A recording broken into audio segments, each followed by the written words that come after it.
आदि भक्तों, जय श्री कृष्णा, श्री गणेशाय नमः।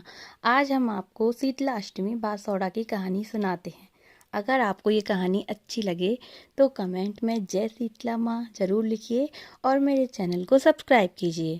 तो शीतला माता की कहानी इस प्रकार है। एक बार शीतला माता ने सोचा कि चलो आज देखूं कि धरती पर मेरी पूजा कौन करता है, कौन मुझे मानता है। यही सोचकर शीतला माता धरती पर राजस्थान के डूंगरी गांव में आई और देखा कि इस गांव में मेरा मंदिर नहीं है और ना ही मेरी पूजा होती है। माता शीतला गांव की गलियों में घूम रही थी। तभी एक मकान के ऊपर किसी ने चावल का उबला पानी नीचे फेंका। वह उबलता पानी शीतला माता के ऊपर गिरा, जिससे शीतला माता के शरीर में फफोले छाले पड़ गए। शीतला माता के पूरे शरीर में जलन होने लगी। शीतला माता गांव में इधर उधर भाग भाग के चिल्लाने लगी, अरे मैं जल गई, मेरा शरीर तप रहा है, जल रहा है, कोई मेरी सहायता करो। लेकिन उस गांव में किसी ने शीतला माता की सहायता नहीं की। वहीं अपने घर के बाहर एक कुम्हारन महिला बैठी थी।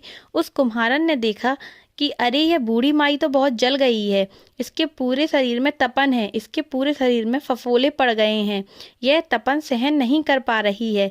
तब उस कुम्हारन ने कहा, हे माँ, तू यहाँ आकर बैठ जा, मैं तेरे शरीर के ऊपर ठंडा पानी डालती हूँ। कुम्हारन ने उस बूढ़ी माई पर खूब ठंडा पानी डाला और बोली, हे माँ, मेरे घर में रात की बनी हुई राबड़ी रखी है, थोड़ा दही भी है, तू दही राबड़ी खा ले। जब बूढ़ी माई ने ठंडी ज्वार के आटे की राबड़ी और दही खाया तो उसके शरीर को ठंडक मिली। तब उस कुम्हारन ने कहा, आ माँ, बैठ जा, तेरे सिर के बाल बहुत बिखरे हैं, ला मैं तेरी चोटी गूंथ देती हूँ। और कुम्हारन माई की चोटी गूंथने हेतु कंघी बालों में करती रही। अचानक कुम्हारन की नजर उस बूढ़ी माई के सिर के पीछे पड़ी तो कुम्हारन ने देखा कि एक आंख बालों के अंदर छुपी है। यह देखकर वह कुम्हारन डर के मारे घबराकर भागने लगी। तभी उस बूढ़ी माई ने कहा, रुक जा बेटी, तू डर मत, मैं कोई भूत प्रेत नहीं हूँ, मैं शीतला देवी हूँ। मैं तो इस धरती पर देखने आई थी कि मुझे कौन मानता है, कौन मेरी पूजा करता है। इतना कहकर माता चार भुजा वाली हीरे जवाहरात के आभूषण पहने, सिर पर स्वर्ण मुकुट धारण किए अपने असली रूप में प्रकट हो गई। माता के दर्शन कर कुम्हारन सोचने लगी कि अब मैं गरीब इन माता को कहाँ बिठाऊं। तब माता बोली, हे बेटी, तुम किस सोच में पड़ गई।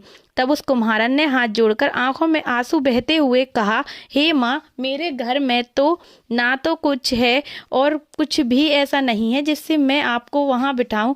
चारों तरफ दरिद्रता बिखरी हुई है, मैं आपको कहाँ बिठाऊं। मेरे घर में ना तो चौकी है, ना ही बैठने को आसन है। तब शीतला माता प्रसन्न होकर उस कुम्हारन के घर पर खड़े हुए गधे पर बैठकर एक हाथ में झाड़ू, दूसरे हाथ में डलिया लेकर उस कुम्हारन के घर की दरिद्रता को झाड़कर डलिया में भरकर फेंक दिया और उस कुम्हारन से कहा, हे बेटी, मैं तेरी सच्ची भक्ति से प्रसन्न हूँ, अब तुझे जो भी चाहिए मुझसे वरदान मांग लो।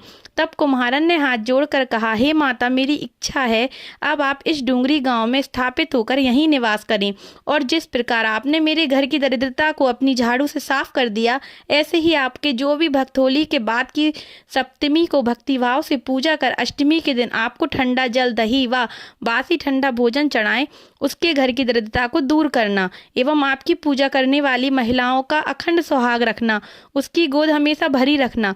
साथ ही जो पुरुष शीतलाष्टमी को नाई के यहाँ बाल ना कटवाएं, धोबी को कपड़े धुलने ना दें और पुरुष भी आप पर ठंडा जल चढ़ाकर, नारियल फूल चढ़ाकर परिवार सहित ठंडा बासी भोजन करें, उसके काम धंधे व्यापार में कभी दरिद्रता ना आए।